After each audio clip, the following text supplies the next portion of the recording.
So when you own that fear, it's really that, that second step leaning into fear, Mm-hmm. you're in a better position to make good choices. Mm-hmm. And when you start developing your confidence, that's when you start achieving greater success. It's Mm. when you start getting more opportunities Mm-hmm. and it just builds that resilience. Hello, and welcome to Habit Nerd, a podcast show that knows that few things can have a more powerful impact on your life than improving your daily systems, habits, and mindset. I'm your host, Dr. Bree Hearn, a multi-passionate researcher, lecturer, speaker, and coach. Once a perfectionist who was always busy but not necessarily effective, I overcame illness and burnout and am now obsessed with sharing the science and systems for working with efficiency and habits for abundant health in your mind and your body. Each week, my guests and I share stories and lessons backed by research. So let's buckle up and dive straight into today's empowering conversation. Hello, Habit Nerds. Good afternoon, good morning, good evening, whatever time you're tuning in to our work today. It is my great pleasure to welcome Martin Stark as our esteemed guest today on the podcast. Now, Martin Stark is known as the Courage Champion, and as the interview goes on, I know that that will become very, very clear as to why. Martin is a two-time LinkedIn top LGBTQIA plus voice and entrepreneur. He is a leading inspirational speaker who advises on making an impact and achieving business success. A trailblazer who encourages people, teams, and organizations to employ courage, this is my favorite part, as a habit. Martin has featured in CNN, The Guardian, BBC World, CBS, ABC, and SBS News. He's delivered keynotes for many, many influential places: LinkedIn, Transport New South Wales, TikTok, Commonwealth Bank, New South Wales Health, NRMA, to just name quite a few. It is my great pleasure to welcome to the Habit Nerd podcast, Martin Stark. Thank you for being here, Martin. You're welcome. Thanks for inviting me to join you today. It's a great pleasure. So, Martin, given that we're the Habit Nerd podcast, what is a habit that serves you, that helps you show up to be the person that you want to be? The biggest habit for me is around speaking up with courage and prioritizing health. Okay. So I've had numerous battles with health. I've been into comas. I've spent a month in ICU. I've had several brushes with death because I have a rare autoimmune condition, which I'll talk about later. Mm. But prioritizing health, going to the gym, going for a walk during the day when it's quiet, all of Mm-hmm. those things really keep me in tip-top condition, but also speaking up with a message of courage and trying to inspire people with their own courage, but also helping leaders develop their leadership through more bravery. Wow. All right. So two-part answer there. What in particular is it that you do for that foundational health so that you stay as strong as you can be, with that history of the health challenges that you've had and with the ongoing, challenges to your health? Regular exercise. I've Mm-hmm. been seeing the same trainer for well over a decade, and he Mm-hmm. adapts my training schedule every few weeks. Right. So just going to the gym, doing resistance training 4 times a week, going Mm-hmm. for a walk or for a run, Mm-hmm. that I've always done exercise. So that in itself just keeps me in the best condition. Just before Christmas, I almost died from Addison's disease. Oh, wow. And it sounds a bit blasé. It's kind of almost happened before, but it was actual that the fitness and staying on top of my condition, which has really helped with the recovery because Mm. a few days later I'm out and about walking again. So Mm. just being healthy has really just helped me maintain my health in those situations where it has been challenging. Mm. Integral and really important message for those of us living with chronic illness and also those of us without chronic illness, or, where we're lucky enough to have fairly stable health at this point in our lives. The regular exercise habit, does that also help you with your habit of speaking up with courage, do you think? Is there a mental element as well? Definitely the gym and exercise is my form of mindfulness, and I've Mm. battled with depression in and out of childhood, really, and really still coming out of a bout of depression, which I've had for a few years. Mm-hmm. So going to the gym and focusing on myself, listening to the music, just helps stabilize my health, but also my mind. It's my Mm, exit zone where I can just forget about the world and focus on what really matters to me the most. So mm, that just helps have that habit of courage and mm. habit of being healthy at the gym, which I can then take out to the outside world. Yeah, I really love that link.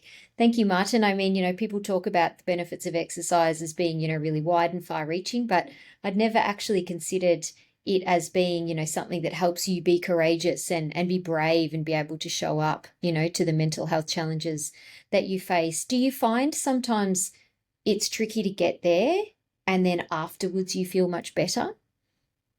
Luckily for me, because I work from home and I'm close to the gym, I schedule time during the day to go and do that. Mm-hmm. When I was working in the corporate world, it was more challenging because of the pressures of the corporate world. So I had to prioritize time in my day. It could be going Mm, to the gym at 5 o'clock or 5:30, or going there at 4 o'clock, not having a lunch break. mm, So in daily grind, it is tough. mm, But if you have an hour in the day for TikTok or YouTube or Netflix, maybe you mm. can put half an hour of that for your health. So you always have a way of scheduling some form of exercise in your day while still watching TikTok, if that's what you Yeah. want to do. It's a yeah, if the TikTok's that important to you, that's a really great reminder.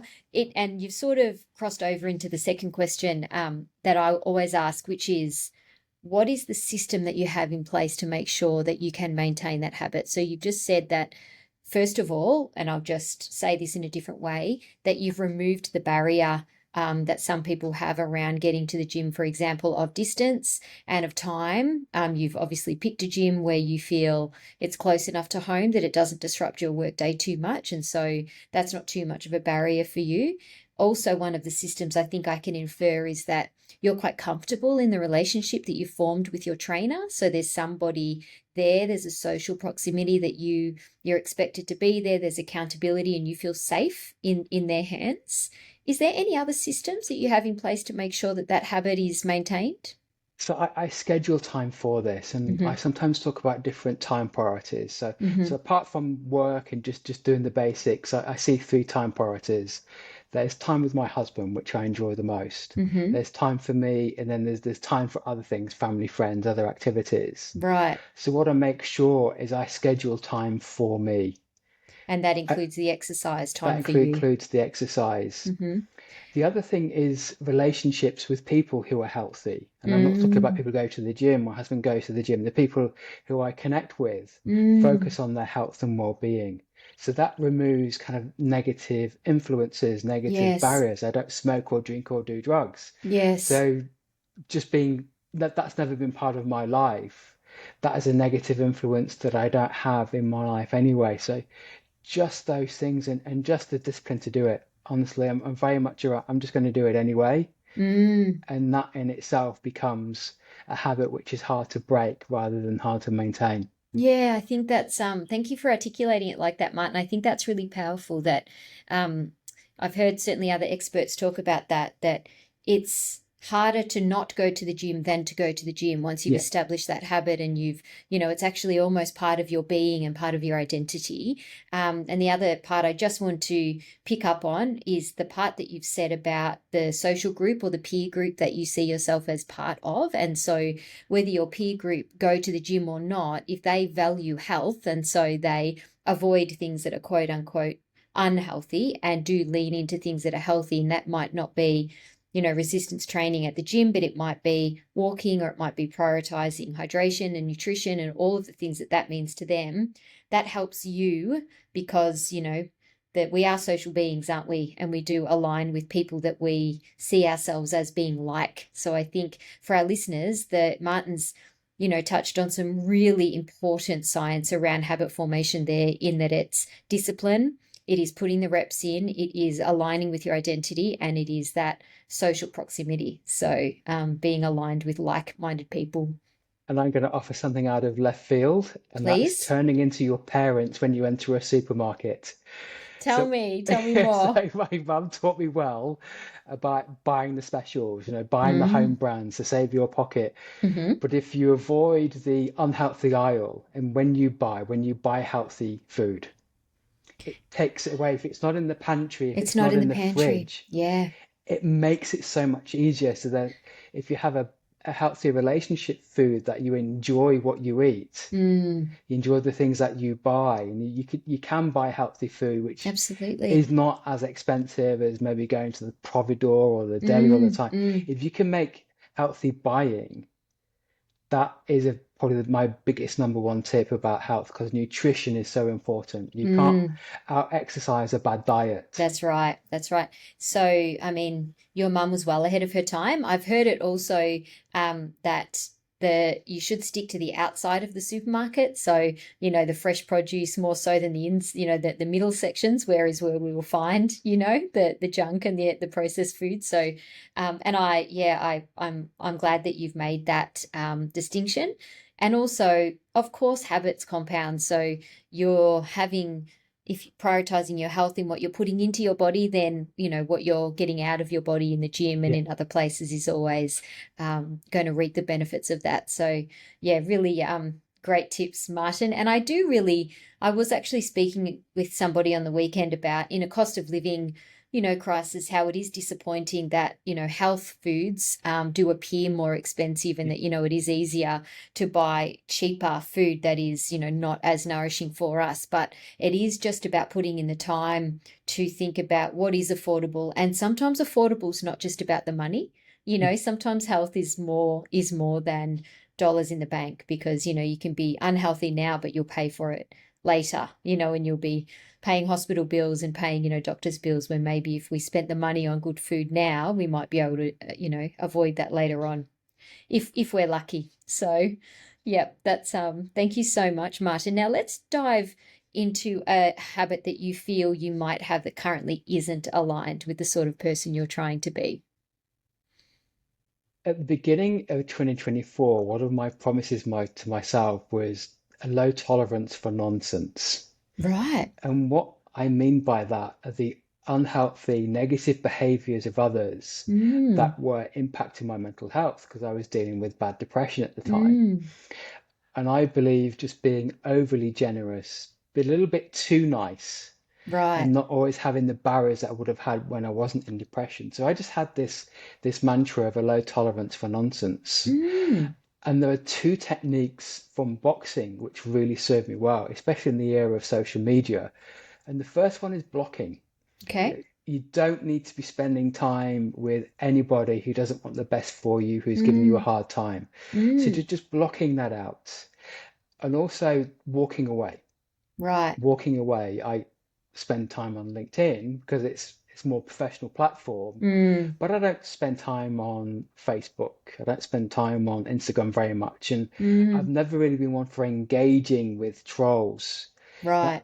take that walking away from Mm, people who aren't respecting your boundaries, who have a negative influence, who want to consume more oxygen than they give back to the world.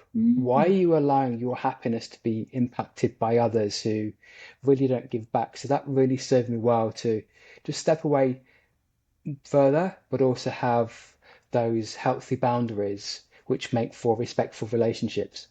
mm.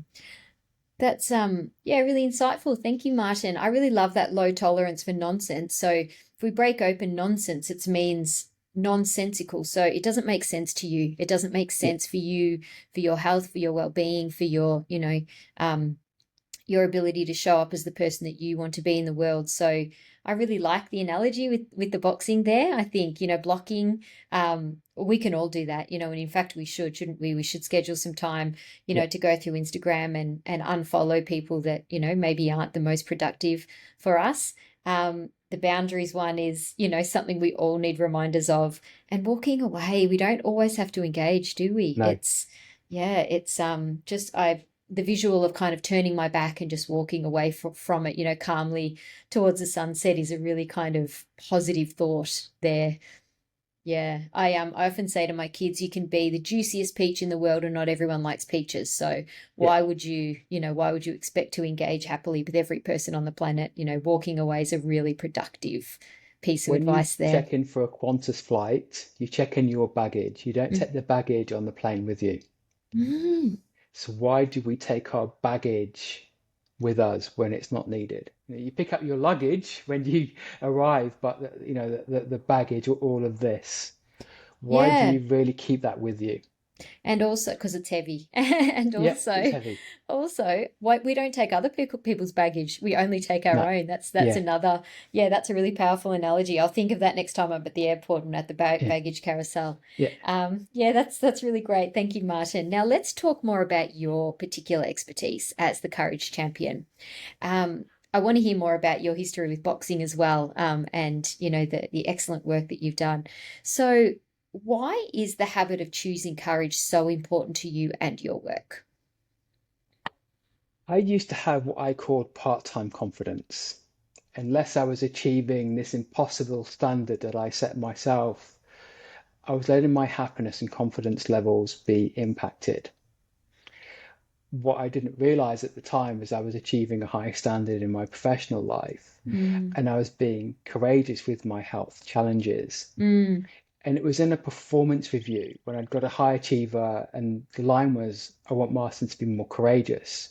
interesting. And that was just a game changer. I was when you've survived comas, when you survive different things, and you have to be courageous No to get question. through that. Of And that course. made the biggest difference in my life and became part of my purpose. Mm. So, what was it that you weren't being courageous at work? Like, was it that you were being too safe because you were such a high achiever and that you were, you know, almost a level of kind of safety and put through perfectionism and that you needed to take some more risks? It was safety through perfectionism and actually doing too much work, taking Right, on right. what others weren't doing. Mm. Yeah, so reducing their capacity Yeah, as well. And yeah, and there's that boundaries theme again, yeah, isn't it? Yeah, yeah. so I want to dive into, if you don't mind, the Addison's disease and the courage that's required when you're faced with such a big and repetitive, now that's happened a couple of times, such a big health challenge, and what courage did to help. So the story goes back to 2006. I was in what was going to be in the UK for a couple of weeks holiday, but I Mm-hmm. had gallstones blocking my liver Mm-hmm. and I ended up having a procedure to try and remove the blockage, and that went wrong and I had dye seeped into my pancreas. Oh, wow. Ended up having severe acute pancreatitis and a Mm-hmm. collapsed lung. And I remember going for a CT scan before my Mm-hmm. first coma. Mm-hmm. And I'm not particularly religious, but I was praying to whoever was up there because I was Yeah. actually scared of going for the CT scan, not because of the scan, but in my head, I thought if I go into cardiac arrest, ICU is the safest place. So Mm. having a scan, and then I remember a consultant saying how ill I was, and I was asking, can I be placed on a ventilator?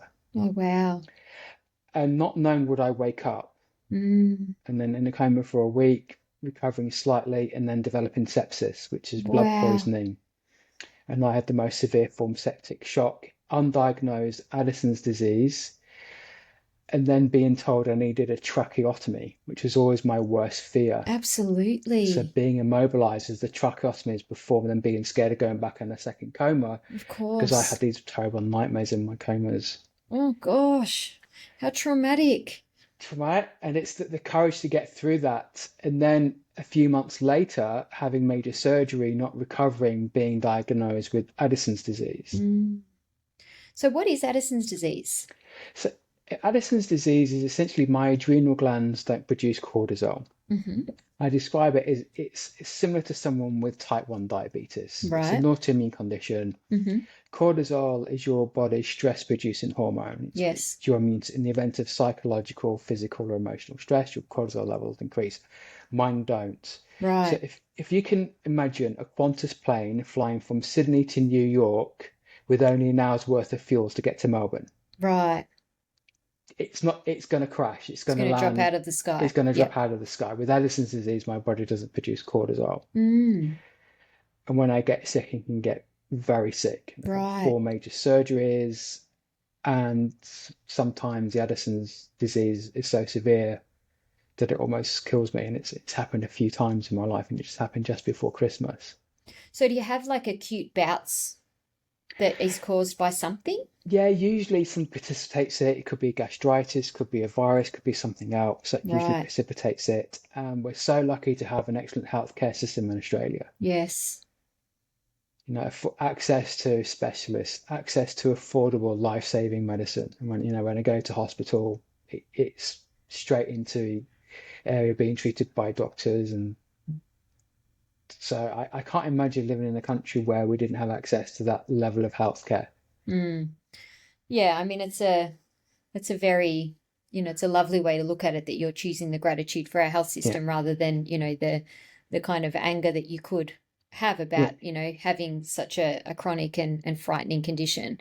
Is there something that requires courage because of the repetitive nature and the ongoing risk of something like Addison's disease? It's not just a one-off for you. This has happened a few times. You have to be courageous, otherwise your outcome is going to be worse and it's going to be more stressful for you. It's going to be Hmm. hard to deal with. Okay. So courage is something that you need when you face those moments when you are sick and you go to hospital. How you react internally and mentally Mm-hmm. is instrumental to your recovery. Mm. So if you have a more positive mindset, you're working through the system, you accept what's going on, you have a collaborative relationship with the doctors and nurses, that ultimately benefits you. If you're struggling, dealing with the opposite, you're resisting, ultimately Mm. you're the one who's going to be impacted the most because it will compound the problem. That's interesting. So, are you making a link between acceptance and courage? Yes, yeah, Mhm. yeah. And is that something that you've had to learn throughout, multiple instances in life where you resist and fight against, it's not Yeah, as productive in the outcome? I learned this 25 years, actually about 26 years ago as a young graduate. I went on a training course, and the Mm-hmm. training course was actually to do somebody's annual performance review Mm-hmm. and how you give negative feedback. And Right. one of the trainers used the acronym SARA, which was Mm-hmm. shock, anger, resistance, acceptance, Mm-hmm. and how people react. And the analogy they used was actually Princess Diana's death, because Okay. at the time in 97, there was a lot of anger, Yes. a lot of shock and a lot of anger. Mm. In the media, it was terrible in the UK at that time. Resistance that led to acceptance and all of that turmoil. So if you can learn to accept the situation, Mm. then you can help process the emotions associated with the trauma that you've gone through. But the Right. more you're trying to fight that, to stay in that place of fear, the harder it gets. Mm. Yeah. Wow. What a powerful acronym. And yeah, the Princess Diana analogy is a really good one because, as you say, it was acute at the time. 1997, that was, we were all reeling and shocked and everything worldwide about that Yeah, terrible tragedy. But there is something about, I mean, accepting we couldn't do anything about it, but then looking back, and what we learned and, maybe what could have been done differently. Maybe there's power in that as well. So, it's not going to bring Diana back, but I think it made, paparazzi look at themselves differently. And it made, there was, I mean, I've heard 100 different things written and said since about, the media's role and, the privacy that wasn't afforded to Princess Diana at the time and all sorts of things. So, yeah, that's fascinating. it was just one of those things. I mean, being in the UK at the time, I was relatively young, and that experience, but then going on a training course a year later and hear somebody talk about that, and it resonated straight away. I And can I've always imagine. remembered that acronym. Didn't always apply it, don't get me wrong, but Yeah. when I've needed to, I had to. I've done so. Yeah, that's really interesting. Are you smart, capable, and secretly exhausted? You are not alone. If you're a woman who's done everything right but still feels like you're running on empty, it's time to stop surviving and to start choosing. I'm Bree, the habit nerd. I coach women who are done with hustle culture and don't need another planner. They need a better way to work and to live. As an academic at Australia's #1 university, I bring trusted, research-backed tools to your real everyday challenges. As a busy mum myself, my 4-part coaching system matches proven science to your point of need. so you can create habits that last and invest your time and energy where it matters most. This isn't about doing more, it's about doing what is right for you. I will help you feel proud of how you show up at work and at home, for yourself and for the people that you love. If you're ready to feel focused, fulfilled, and in control without burning out, let's talk. Head over to The Habit Nerd on Instagram, where you'll find my calendar. Book a meeting and let's get a conversation started. So, Martin, for those of us wanting to employ more courage in our lives, and I think your work and these stories have shown us that we all need courage. There's nobody getting away from needing courage. We've all, to live a human life is to face challenge, and, whether that's health challenge or whether that's professional challenge or relationship challenge, and, we'll keep facing them. That's what this life is. How, for those of us who do find employing courage difficult, what advice or what strategies can you offer? So there are 5 steps which I Okay. call to making courage a habit. The Okay. first step is starting from a place of courage. If you Okay. feel more courageous than actually feeling scared, Mm-hmm.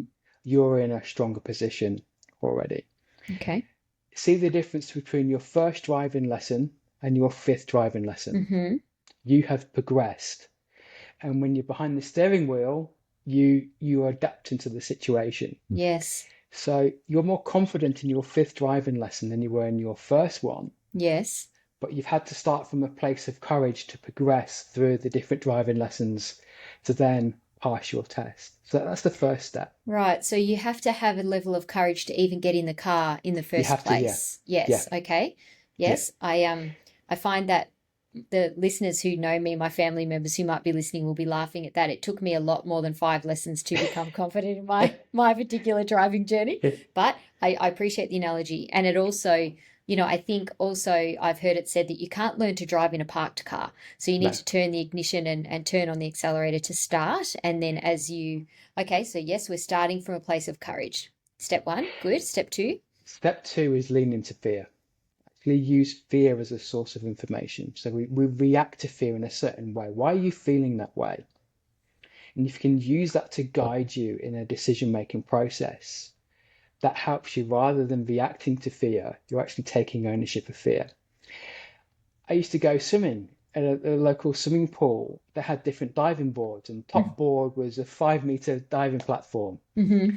And we used to climb the top board, and you'd be scared peering out. And about 5-10 minutes later, we would jump. What we would do, we would climb the ladder and Do it jump again. time and time again, because we actually realized we enjoyed the experience of jumping and landing in the pool, but we leaned into fear to make the jump in itself. Right. What information can we gain from the fear? So if we're leaning into fear and using it as a teacher, what can it teach us? Well, if you remember, our thoughts lead to our emotions and leading into our actions. Mm-hmm. So understand, why are you feeling scared? Mm-hmm. And apply some logic and rationality. Mm-hmm. Are you scared because of something in the past? Are you scared of something that might happen? Are you scared of something going wrong? Or are you thinking, actually, there's nothing to be scared of, it will be fine? First driving lesson, 5th driving lesson. So does interrogating it from a more kind of intellectual point of view take away some of the fear? So it makes it almost a bit more clinical and factual? It does. It just breaks it down into a way, and it's a process which I call the courage bank. Times you've been courageous, memories that we rely on to progress in life. When you go for a job interview, tell me a time when you achieved something. All of that wisdom, learning, skill building, confidence building. So that's almost evidence that you've overcome challenges before, and that you've got runs on the board in terms of, facing fear and doing it anyway. That's lovely. Okay, so 1, start with courage. 2, get curious about the fear, ask questions about the fear, lean into the fear. Number 3? Number 3 is commit to your values. Okay. Now, this is mainly around moral courage and doing the right thing. And committing to your values, your own value. why you Mm, want to do something, why you mm, want to achieve something, why it's mm, right for you, mm. and not being influenced by others. But Right. also, when you do the right thing, people see your integrity, see that Mm, you're a person of trust, you're the mm. person who can deliver and achieve something. You're a person to maybe hire or buy from. So this is about like committing to your values and your Mm. value. Right. So sometimes the right thing, quote unquote, right thing for you because it aligns with your values is still quite a scary thing. Yeah, And it is the easier thing maybe not to do it, but yeah, not doing it would make you feel misaligned or there'd be yeah. an incongruence there with your values. Okay, that's really helpful. Okay, so lean into your values, reflect on what your values are to make that decision. Okay, great. Number four. Number four is make courage the norm. So Okay. actually, you be courageous and enable other people to be courageous around you, accepting where they are at and their mistakes. We were talking before about friends going to the gym or friends who are healthy. Mm-hmm. Their positive influence reinforces our healthy behaviors. Mm-hmm. So when you start to make courage the norm, it actually makes it a standard behavior, a standard habit, and that influences your courage. Right. So I suppose the aim is to be in the way that, I've now met you and I know that you're a fit person. It's the aim is you want people to say, Bree is a courageous person, Yeah, not, she's shown courage in this way, and this way. It's that Bree is courageous, and I yeah, know that because yeah, of. So to make it the norm is to, yeah, I really resonate with that because that's what a habit is. It's a settled tendency. It's yeah, something that, like brushing your teeth, you do without thinking. So you want to yeah, make courage the normal, go-to behavior. Yep, yeah. excellent. Okay, and the last step, number five. The final one is be consistent, or what I just say, just get on with it. You Just know, get on it with it. really is. You used just the more you continue doing something, the better you get at something. I don't like the phrase practice makes perfect. Mm, I prefer practice makes better. okay. Or practice makes progress. Progress, absolutely. All of Yeah. those things. You just start doing it, Yep. the easier it is for you to be a more courageous person, brave person, have courage in your life, use fear to help you make decisions and not be guided by fear in the wrong way. Yeah, that's such a really, really helpful framework, Martin. I can see that they are linked. I can see that the five steps there Yeah, is, there's a connection between them because to just get on with it, then you have the evidence that you were able to achieve the thing. You're able to do more driving lessons and get your license and become, a driver that's confident enough to go on the freeway and to, join in the traffic. But then that becomes the evidence of a time when you overcame something that you were frightened of doing, and then maybe you can use that story in your courage evidence bank for the next context where it's required. Yeah, that's really helpful. Thank you so much. The five steps. I've really connected with that. I know the listeners certainly will as well. I really love the way, just I want to give you this feedback in your communication style that you give analogies, that you give yeah. stories so that it's really, making it accessible for us to understand. So thank you for doing that. No, thank you. And I'm going to promote my book because I get all my Please do. stories Please are in do. my book, Courage Your Right Hook, which is Learn the Six Pillars of Courage and Make Courage a Habit. And I talk about my journey with the World Gay Boxing Championships and fighting homophobia and being in comas to providing guidance on different pillars of courage and how you can make it a habit with a few examples from history. What a fabulous story.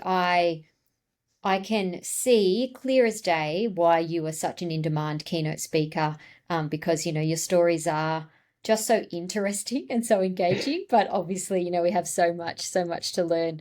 Um, so Martin, if there was a final message that you would like to leave our Habit Nerd audience with to help them live a remarkable life, a courageous life, what might that be?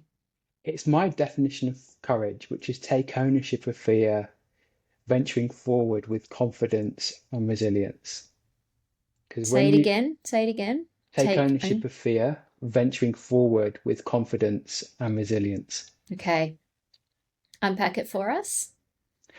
So when you own that fear, it's really that, that second step leaning into fear, you're Mm-hmm. in a better position to make good choices. Mm-hmm. And when you start developing your confidence, that's when you start achieving greater success. It's Mm, when you start getting more opportunities. mm-hmm, And it just builds that resilience. Life is full of challenges. Life mm, is tough. mm, It's not going to change. But when you're more resilient, you can overcome those challenges. You can actually take on greater challenges and achieve even greater success with resilience. mm. The I think resilience is a really, fascinating area, and I think it's something that we sort of sometimes pay lip service to and don't really interrogate, just how important resilience is. Has resilience been something that has, like a muscle for you, needed to be refined, and that you're finding life becomes easier to manage the stronger your resilience muscle gets as you go through life? It's something that I've drawn on in difficult times. Right. So I think when you've been through health challenges and you've been through certain things, it's the resilience that gets you through it. So I'll give you an example. Just before Christmas, the ICU rapid response team was called twice because my blood pressure was at dangerously low levels. Now, the second time they were called, I needed some intravenous fluids and Mm-hmm. it took over an hour. Oh, And the goodness. pain, it was very painful. Right. But I had a choice. Do I want my blood pressure to be a safe level? Yes. Mm-hmm. So I just pushed through the pain and I would take the pain every single time over the risk of having low blood pressure. It was tough, but I just got through it and the resilience really helped. Right.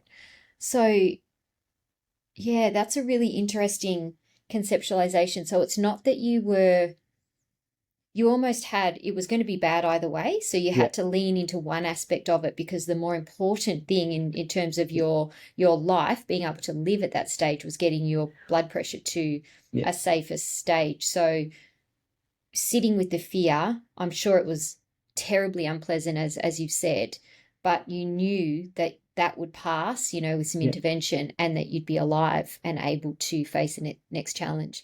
I think that's a definition of resilience. I think, yeah, that's such a thank you for sharing, with honesty and authenticity, that story. I'm so glad to see you look so well. These stories about illness, I think, are really important for people to tell, because when I see you today and you've got color in your cheeks and your eyes are bright and you look really well, it's a reminder that life is hard, but that we are tougher, and that we yeah, can, often get through these things. And super helpful to have done the work that you have, and the way that you generously share these strategies with the world. What a gift someone like you is to us. So, Martin, for those wanting to connect with you, you're obviously highly engaged on LinkedIn. Where else can they gain more from your excellent work? I want you to plug your book again, where people can find that. And I also want you to let people know where they can connect with you. So first of all, my book, Courage Your Right Hook, that's a Mm-hmm. lot of my story and core exercises and core expertise. Mm-hmm. I have a Substack newsletter called Courage Bites, or you can go to my website, martinstark.co. So when we go to martinstark.co, can we sign up for the Substack newsletter there? Yes, you can sign up for it there, or you can get in contact with me there as well. Okay, great. Well, I hope lots of people do. I hope you're flooded with communication, because you're certainly inspiring, and I'm so grateful, as I said, for the honesty, and the teaching that you've done for me and our audience today. Thank you so much, Martin. My absolute pleasure, and thanks for having me on. Thank you for tuning in to this episode of The Habit Nerd. I hope you found some new inspiration, learned something new, or gained a fresh perspective. If you did enjoy the episode, I would be really grateful if you could please leave a 5-star review, as it helps the show get in the ears of new listeners, plus it should only take you 5 seconds. If you're keen for more tips and insights, then head over to Instagram and follow Habit Nerd.